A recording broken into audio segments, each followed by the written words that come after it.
এই কলকাতার অলিগলি পাকস্থলীর মধ্যে লুকিয়ে আছে অনেক রসদ।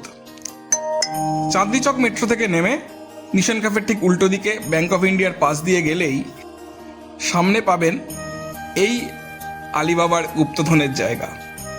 এখানে এখনও ঠিক এই দোকানের 201 বছর যা বয়স, ঠিক সেরকম হাতে কেক তৈরি হয়, বিভিন্ন রকম কেক, এবং সেগুলো তৈরি হয় এই কাঠকয়লার ভাটিতে। এই চিমনি 200 বছরের পুরনো।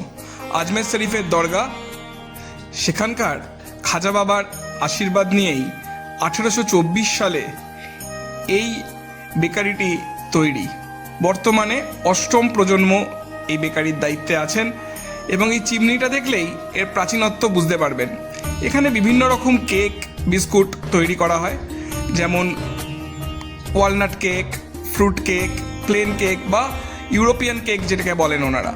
এবং বিশেষত্ব হলো এখানকার বেশিরভাগ কেকেই কিন্তু মাখনের বদলে ঘি ব্যবহার হয়, এবং যে ফলগুলো ব্যবহার করা হয় সেগুলো 4 মাস অ্যালকোহলে ডোবানো থাকে। এছাড়াও এখানে বাখারখানি রুটি পাওয়া যায়, যেটি বিলুপ্ত প্রায়।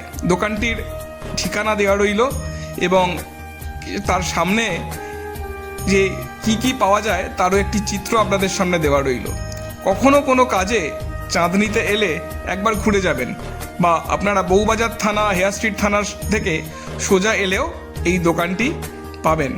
এটি সত্যি একবার চোখে এবং চেখে দেখার মতোই।